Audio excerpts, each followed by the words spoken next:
नमस्कार, मैं सृष्टि जैन और आप देख रहे हैं एएनबी न्यूज।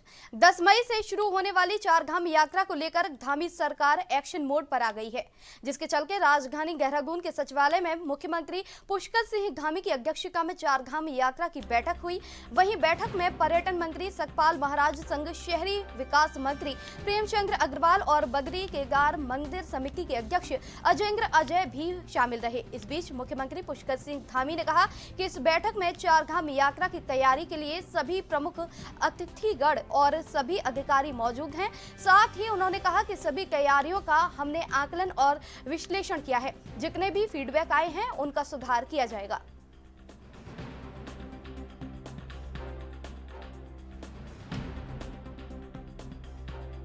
आज चारधाम यात्रा के लिए जो भी जरूरी इंतजाम है, जरूरी व्यवस्थाएं हैं, उनको लेकर सभी विभागों के प्रमुख अधिकारीगण भी थे, जिलों के अधिकारी भी थे और माननीय मंत्री प्रेमचंद अग्रवाल जी और आदरणीय सतपाल महाराज जी और हमारे बद्रीनाथ केदारनाथ मंदिर समिति के अध्यक्ष भी थे और सभी व्यवस्थाओं पर सूक्ष्म तरीके से उसका हम लोगों ने आकलन किया है, उसका विश्लेषण किया है और जो भी तैयारियां ज़रूरी हैं वो सब तैयारियां की हैं। जो फीडबैक आए हैं उसमें जो जहां पर सुधार की आवश्यकता है, सड़क ठीक होनी है, उस पर भी बात करी है। परिवहन की व्यवस्था अच्छी होनी है, पार्किंग, होटल, ढाबे, रेस्टोरेंट, आवास से संबंधित सभी व्यवस्थाओं पर, पुलिस की यातायात व्यवस्था, उसमें क्या योगदान होगा, नकली वस्तुएं आती हैं, किस प्रकार से हेली दर्शन और उससे आने वाले लोगों को कोई परेशानी न हो और सबकी यात्रा अच्छी हो।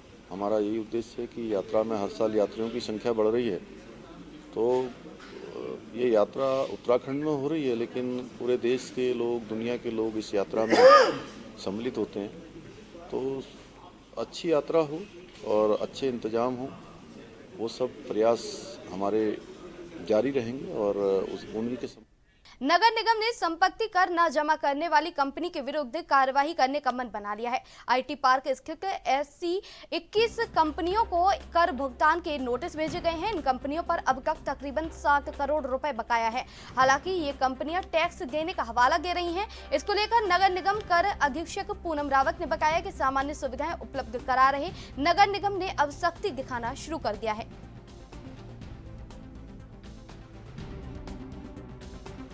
इनमें से 21 जो आईटी पार्क की बड़ी कंपनियां हैं, उसमें से उत्तराखंड पॉल्यूशन कंट्रोल बोर्ड है, हमारा कोई सॉल्यूशन है, रैमटेक, ये बड़ी जो कंपनियां हैं उन पर हमने पिछली बार भी बिल जारी किया था, जबकि इनमें से एलआईसी और नाबार्ड ने अपना बिल जमा कर दिया था।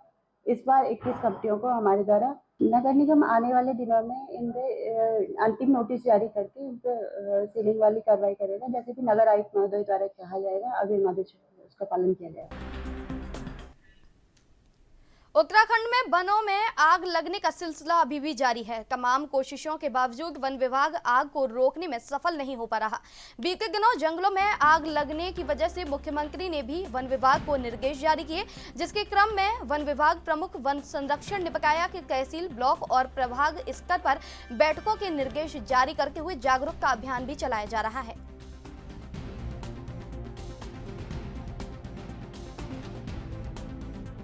में जो निर्देश हमें प्राप्त हुए थे उसमें सबसे एक बात ये थी कि विभिन्न स्तरों पर जो है बैठकें कराई जाएं, तहसील स्तर पर, ब्लॉक स्तर पर, प्रभाग स्तर पर, तो उसकी कार्रवाई के लिए निर्देश दिए गए हैं। अभी हमारे जो प्रभागीय वन अधिकारी हैं वो अलग अलग स्तर पे जो है जितने भी विभाग के लाइन डिपार्टमेंट्स के कर्मचारी हैं उनके साथ उन्हें जागरूक करना, उनसे सहयोग लेने की बात कहना, कहीं भी वनाग्नि देखें उसमें डूज एंड डोंट्स क्या क्या रखें, क्या करें क्या ना करें, उनको सावधानियां बताना। इस तरह का एक मिशन मोड में जो है वो बैठकों का कार्यक्रम जो है शुरू कर दिया गया है और इसी के साथ साथ जो है व्यापक रूप से प्रचार प्रसार भी किया जा रहा है, क्योंकि कई मामले वनाग्नि के हम लोगों ने इस तरह से देखे थे कि वो आड़ा फुकान के कारण जो है और हवा से जो है अनियंत्रित रूप से आसपास के वन क्षेत्र में फैल गई थी। तो ऐसा होने के लिए इस कार्रवाई की रोकथाम के लिए जो है उनको जागरूक भी किया जा रहा है, छोटी छोटी बैठकें करके उनको समझाया भी जा रहा है और साथ ही जो है इसमें कुछ ऐसे संज्ञान में भी मामले आए थे कि जहां पर इरादतन और शरारती तत्वों के द्वारा जो है आग लगाई गई कई जगहों पे। तो इसमें स्ट्रिक्ट निर्देश जो है अभी मीटिंग में भी दिए गए। मुख्य सचिव महोदय की मीटिंग जो हुई थी, उनके द्वारा जो अध्यक्षता में मीटिंग हुई थी, उसमें भी निर्देश दिए गए। और आज तक हम लोगों ने ऐसे 4 वन अपराध जारी किए हैं, जिसमें कि नामजद व्यक्तियों के विरुद्ध जो है वन अपराध जारी किया गया है। आगे आने वाले समय में भी ये भी कहा गया है कि ये भी पता करें, एक इंटेलिजेंस नेटवर्क भी अपना डेवलप करें कि किस प्रकार से जो है ये आग, अगर कोई ऐसा तो नहीं कि किसी ने जानबूझ के लगाई है, उस पर भी कार्रवाई हो रही है। और कोशिश ये की जा रही है कि कोई भी आग है उसको बहुत ज़्यादा कोई विकराल रूप ना फैलने दे। कोशिश करें कि जल्दी से जल्दी जो है 24 घंटे के अंतर्गत ही उस आग को जो है चार धाम यात्रा संचालित करने वाली संयुक्त रोटेशन व्यवस्था समिति ने यात्रा पर जाने वाली बसों की लॉटरी डाली, जिसमें यात्रा पर पहली बस यात्रा और यातायात कंपनियों की जाएगी। इसी क्रम में 2200 बसों का अपना नंबर आज यात्रा मार्ग पर जाने के लिए निर्धारित हो गए हैं। यात्रा शुरू होने के प्रथम दिन 150 से ज्यादा बसों की यात्रा मार्ग पर जाने की उम्मीद जताई जा रही है।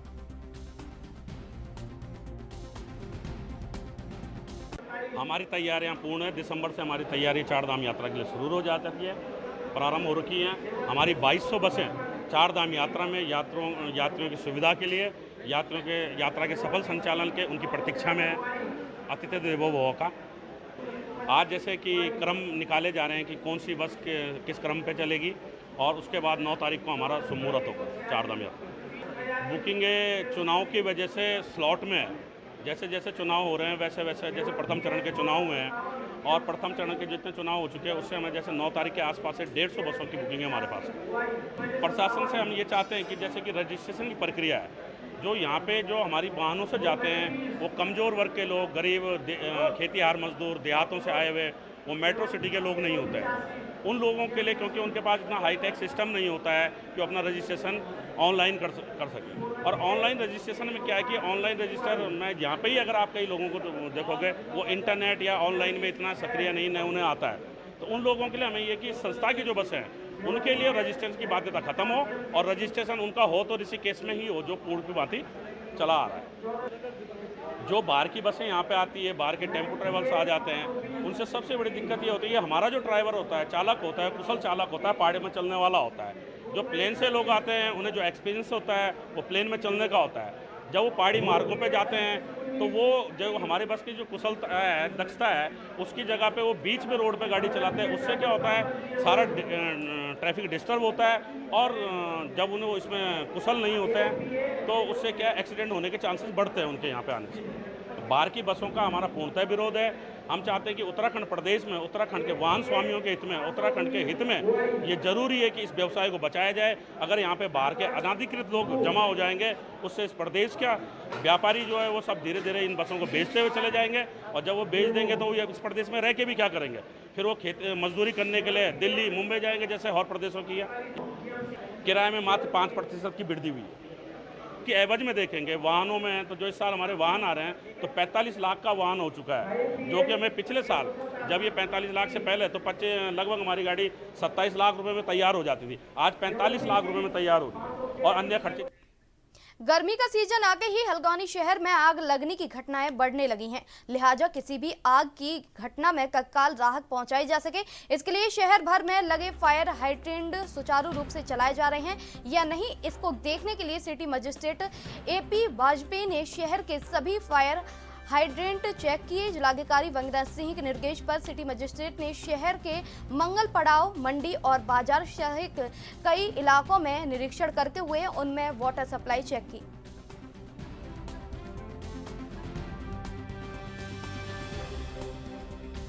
अभी फायर सीज़न चल रहा है और अभी रिसेंटली शहर और उसके आसपास कई क्षेत्रों में अग्निकांड की घटनाएं हुई हैं।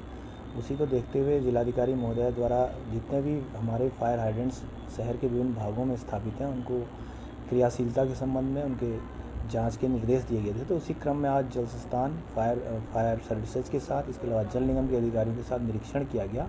शहर में कुल हमारे लगभग 15 हाइड्रेंट काम कर रहे हैं, जिसमें से मंडी में एक हाइड्रेंट क्रियाशील अवस्था में नहीं पाया गया।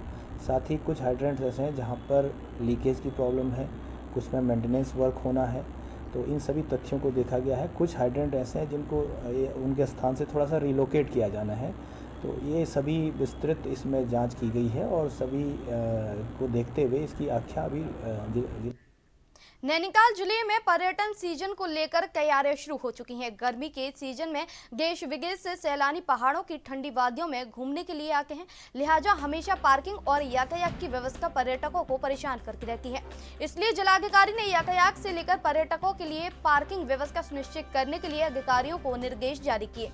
जिलाधिकारी वंदना सिंह का कहना है कि प्रशासन द्वारा कई पार्किंग चिन्हित की गई हैं, साथ ही कई पार्किंग के निर्माण चल रहे हैं जिन्हें जल्द सुचारू रूप से चलाया जाएगा। साथ ही पर्यटकों को बेहतर व्यवस्था मिले, यही हमारा प्रयास है और यातायात व्यवस्था के लिए पुलिस विभाग भी पर्यटन सीजन में विशेष व्यवस्था कर रही है।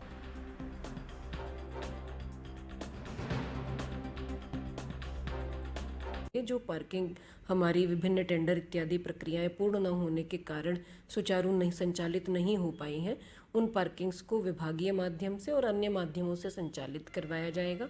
साथ ही जो एक्स्ट्रा ड्यूटीज़ फोर्स की लगती है, परिवहन विभाग की प्रवर्तन इत्यादि की कार्रवाइयाँ होती हैं। प्रदेश में लग रही वनाग्नि को लेकर अब कांग्रेस विधायक सुमित हृदयेश राज्य सरकार पर हमलावर हो गए हैं। वन विभाग द्वारा जारी किए गए टोल फ्री नंबर विधायक के कई बार मिलाने के बाद भी बंद नजर आया, जिस पर विधायक सुमित हृदयेश ने कड़ी नाराजगी जताते हुए कहा कि पर्यटन पर वनाग्नि का बड़ा असर पड़ रहा है। ऐसे ही हालात रहे तो मई और जून में हाहाकार मच सकता है, क्योंकि इस बार बारिश और बर्फबारी न होने के कारण सूखे के आसार बन रहे हैं और जंगलों में लग रही आग से पर्यावरण के साथ ही लोगों को भी भारी नुकसान हो रहा है। इसके बावजूद राज्य सरकार सोई हुई है और वन संपदा लगातार नष्ट हो रही है। बढ़ रही है और दिक्कतें भी लोगों को बढ़ रही है और इसका असर पर्यटन भी पड़ रहा है।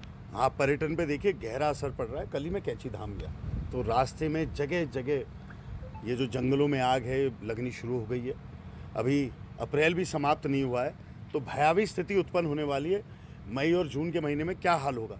वैसे ही हिमपात क्योंकि इस बारी इतना कम हुआ है, जल स्रोत वैसे ही सूखे हुए हैं, तो इस बारी सूखा होने का बहुत भारी अंदेशा। और ये जो फॉरेस्ट फायर्स हैं, जंगल में जो आग लग रही है, इससे बहुत बड़ा कष्ट लोगों को भी हो रहा है, प्रदूषण भी फैल रहा है और गर्मी में तापमान भी बढ़ रहा है। और जो हमारे जंगल है, जो हमारी संपदा है, वो धीरे धीरे नष्ट हो रही है और सरकार सोई हुई है। टोल फ्री नंबर एक जारी करा गया है 1070 नंबर, ये मैंने 3 बारी आपके सामने अभी मिला है, स्विच ऑफ है। तो कोई हेल्पलाइन नहीं है, कोई मदद नहीं है। कोई अगर ग्रामवासी, कोई स्थानीय निवासी या कोई पर्यटक भी जूझ रहा हो इन चीज़ों से, तो वो कहाँ पे जाए, किसके पास जाए, कहाँ शिकायत करे। सरकार पूरी तरीके से सोई हुई है। ऐसा लग रहा है केवल 19 तारीख के मतदान तक ही सरकार थी। अब गर्मी बढ़ने के साथ ही लोग बीमारियों की चपेट में भी आ रहे हैं। शहर के सरकारी और निजी अस्पतालों की ओपीडी में इन दिनों डायरिया के मरीज बढ़ गए हैं। हालत यह है कि उल्टी, दस्त और बुखार से पीड़ित गंभीर मरीजों को भर्ती करना पड़ रहा है। डायरिया के बढ़ रहे मामले अब चिंता का विषय बन गए हैं। अभी गर्मी शुरू हुई ही है और डायरिया के मरीजों की संख्या बढ़ने लगी है।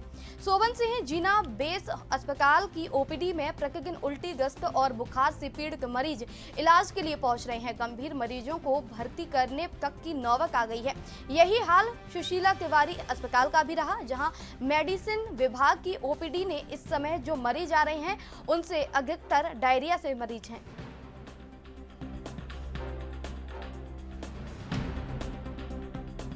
ऐसा है, हमारे यहाँ डायरिया के केसेस जो हैं वो मेडिसिन डिपार्टमेंट में भी आ रहे हैं और जो पीडियाट्रिक डिपार्टमेंट है, बाल रोग विभाग में भी आ रहे हैं।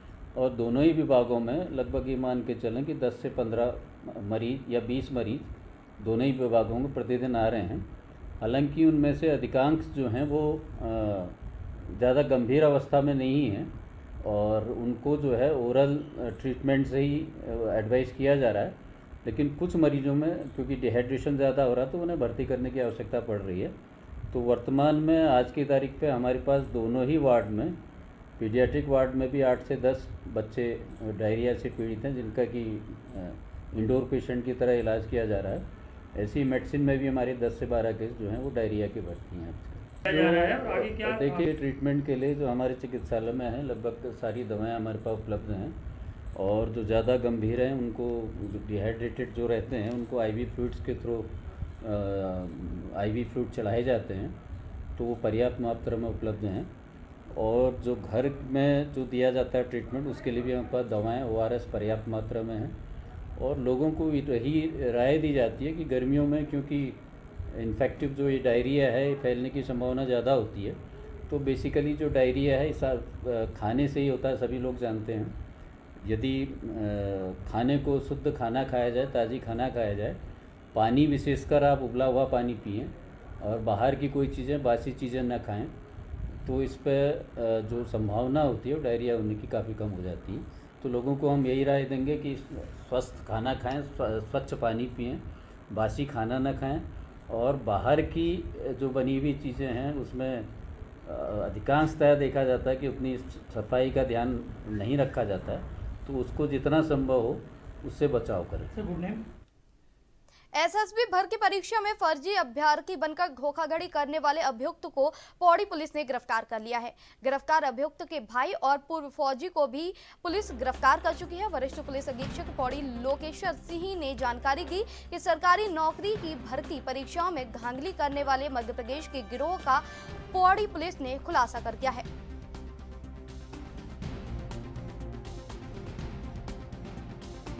पौड़ी पुलिस जो है हमारे पास एक शिकायत प्राप्त हुई थी जिसमें एक गिरोह है जो कि यहाँ पे सरकारी नौकरी में भर्ती दिलाने के नाम पर पैसे लेती है और उसमें धोखाधड़ी करती है और धोखाधड़ी के आधार पर सरकारी नौकरी लगाने का काम करती है, जिसमें हम लोगों ने कोतवाली श्रीनगर में एक मुकदमा पंजीकृत किया। मुकदमा पंजीकृत करने के बाद एक अभियुक्त उसमें प्रकाश में आया जो कि मध्य प्रदेश से इस गिरोह को चला रहा था। उस अभियुक्त को हम लोगों ने गिरफ्तार किया है जो कि यहाँ श्रीनगर में SSB में नौकरी लगाने के नाम पर उसने कुछ अभियुक्तों से पैसे लिए थे और धोखाधड़ी की थी। उसे गिरफ्तार किया गया है और माननीय न्यायालय में पेश किया गया है। एक शिकायत हमारे पास प्राप्त हुई थी जिसमें श्रीनगर में एक अभियुक्त के द्वारा एक मोबाइल खरीदा गया और उसकी पेमेंट किए बिना वो वहाँ से भाग गया और साथ ही साथ एक गाड़ी की भी वो चोरी करके वहाँ से भाग गया था, जिसके उपरांत हम लोगों ने उसमें मुकदमा पंजीकृत किया और उस अभियुक्त को हम लोगों ने गिरफ्तार किया है। मई महीने से शुरू होने वाली चारधाम यात्रा में इस्तेमाल किए जाने वाले घोड़े और खच्चरों के लिए पशुपालन विभाग ने अपनी तैयारियां पूरी कर ली हैं। इस बात को लेकर पशुपालन विभाग के निर्देशक डॉक्टर नीरज सिंघल ने कहा कि NGT की गाइडलाइन के अनुसार पशुओं की क्षमता को ध्यान में रखते हुए केदारनाथ में 5000, हेमकुंड साहिब में 1200 और यमुनोत्री में 1000 पशुओं के संचालन की व्यवस्था की जाने के निर्देश दिए गए हैं।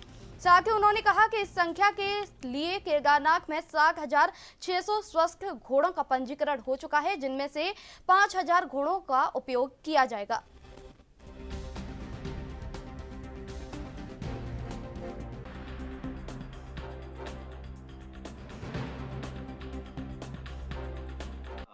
अभी जो है वर्तमान में तापमान में वृद्धि होने के कारण कई जगह जो है अत्यंत वनाग्नि की घटनाएं दिखाई दे रही है और इसमें जो हमारा स्टैंडर्ड प्रोटोकॉल है, हमें जो है फॉरेस्ट सर्वे ऑफ इंडिया।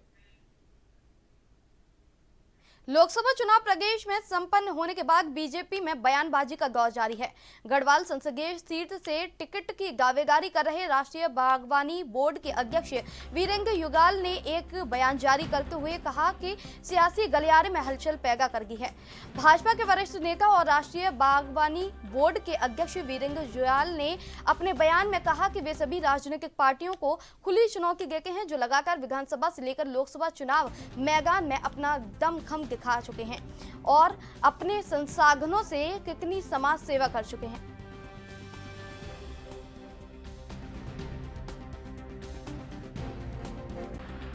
देखिए, मैं अपने बयान पर बिल्कुल अडिग हूँ। मैंने किसी को मैंने कोई कष्ट या कोई दुख नहीं दिया है। मैंने ये कहा है कि मैं जब मात्र 12 वर्ष का था तब मैं गढ़वाल विश्वविद्यालय के लिए आंदोलन में कूदा था, जब कुंजी बिहारी नेगी जी आंदोलन कर रहे थे। 18 वर्ष की उम्र में मैं तिहाड़ जेल चला गया उत्तराखंड राज्य आंदोलन के लिए और तब से आज दिन तक मैं लगातार पार्टी में भाजपा में कार्य कर रहा हूं। मैंने देखा कि चुनाव में बहुत लोग चैलेंज फेंक रहे हैं, चैलेंज दे रहे हैं, तो मैंने सोचा भाजपा का कार्यकर्ता हूं, मैं भी एक चैलेंज दे दूं। तो मैं एक ही पार्टी नहीं, सभी पार्टी के नेताओं को चैलेंज दे रहा हूं कि अगर अपने व्यक्तिगत प्रयासों से, अपने व्यक्तिगत संसाधनों से अगर किसी भी पार्टी के नेता ने इस उत्तराखंड के लिए मुझसे ज्यादा काम किया हो, तो अब मैं वृद्ध हो चुका हूं। मैं चाहता हूं कि कोई मुझे कह दे कि भाई हमने तुमसे ज्यादा काम किया, तो मैं आदर सहित समझूंगा कि मेरा पहाड़ के लिए कुछ काम नहीं है। मेरे से भी बहुत लोग हैं जिन्होंने ज्यादा काम किया, तो मैं अपने घर बैठ जाऊंगा। और अगर मेरा काम ज्यादा है तो भाई चैलेंज देना भाजपा का कार्यकर्ता हूं तो हमें भी आता है। देखिए, मैं किसी के रुपयों पे और किसी की दी हुई राशि पे कोई चर्चा नहीं कर रहा हूं। अगर किसी ने भी दिया है तो अच्छी बात है। मेरा अपना बयान बिल्कुल भिन्न है। मैं सबका स्वागत करता हूं भारतीय जनता पार्टी में। आजकल तो मेरी पार्टी में सारे ही आ रहे, हर पार्टी से मेरी पार्टी में लोग आ रहे हैं। हम तो हृदय से स्वागत करते हैं उनका। हम मोदी जी के कार्यकर्ता हैं। मोदी जी के जो भी कार्य हैं वो देश के हित में, हम उनका साथ दे रहे हैं। परंतु इतना जरूर है कि इस उत्तराखंड के लिए मेरा जो बयान है वो यथावत है कि अगर मेरे से ज्यादा किसी ने भी काम किया है तो मैं तो राम रावण युद्ध में ना जामवंत की भूमिका में रह गया कि सबने युद्ध किया राम जी की तरफ से और मुझे राम जी ने युद्ध नहीं करने दिया। तो मैं सोच रहा हूं कि मैं राम जी के पास गया तो मैंने कहा, प्रभु कोई मुझे ऐसा, मेरी तो भुजाएं फड़क रही है। तो राम जी ने मुझे चिरायु होने का वरदान दे रखा है, मतलब मोदी जी ने। अब मोदी जी ने चिरायु होने का वरदान दिया तो कोई कृष्ण अवतार हो जाए और मेरी इन भुजाओं का फड़कना बंद कर दे, कूट दे, मेरी भुजाओं को बता दे कि तेरे से ज्यादा काम हमने किया है, तो मैं अपना घर चला जाऊंगा, अपने घर में बैठ जाऊंगा। राष्ट्रीय बागवानी बोर्ड से भी संन्यास ले लूंगा और भाजपा से भी संन्यास ले लूंगा। ये मैं उस पर अडिग हूं। आत्मकथा है, आत्मपीड़ा है। कहीं न कहीं जो है वीरेंद्र जुयाल जी, उनका हम सम्मान करते हैं और राष्ट्रीय बागवानी बोर्ड के वो हमारे जो है डायरेक्टर हैं। तो मैं ये कहना चाहता हूँ कि देखो, निश्चित रूप से अगर किसी जमीनी कार्यकर्ता ने पार्टी के हित में बहुत काम किए हैं तो निश्चित रूप से पार्टी का भी होता है कि उनको जो है आगे बढ़ाएं। लेकिन जो है वीरेंद्र जुयाल जी का भी आपने देखा होगा कि पूर्व में नाम भी चल रहा था कि जो है सांसद गढ़वाल प्रत्याशी वो भी हो सकते हैं भाजपा से। अब खैर जो भी हुआ, आप समझ सकते हैं कि जो है भाजपा में जो है कुछ ऐसा भी हो जाता है कि जो है टिकट भी कट जाते हैं और भाजपा से प्रत्याशी आ जाते हैं। तो जो है उस पार्टी का अपना पर्सनल मामला है और उसमें हम लोग ज़्यादा बोलना नहीं चाहते। लेकिन ये है कि निश्चित रूप से वीरेंद्र जुयाल जी की पीड़ा तो छलकी हुई है। कहीं ना कहीं उनको भी दर्द है कि जो है पार्टी में इतने साल दिए, काम किया, तो उनको भी सम्मान मिलना चाहिए था और मिलना भी चाहिए था, ये जायज़ है। और निश्चित रूप से इस मैसेज से, इस संदेश से आप ये समझ सकते हैं कि इस तरह से जब कार्यकर्ताओं की अनदेखी होती है तो रोष तो होता ही है कार्यकर्ताओं में। और उस तरफ आप अगर हमारी पार्टी को देख लें, कांग्रेस पार्टी ने अपने कार्यकर्ताओं को बहुत कुछ दिया है। और आज अगर हम उस पार्टी के लिए जिस भावना, दिल भावना से काम कर रहे हैं, तो कहीं ना कहीं हम लोगों को इस चीज़ का बड़ा हुआ है कि हमारी पार्टी ने हमें जो मान सम्मान, हम लोगों को जो पहचान दी है, तो उसके हम अपनी पार्टी के लिए हमेशा काम करते हैं। ये भावना भी होनी चाहिए।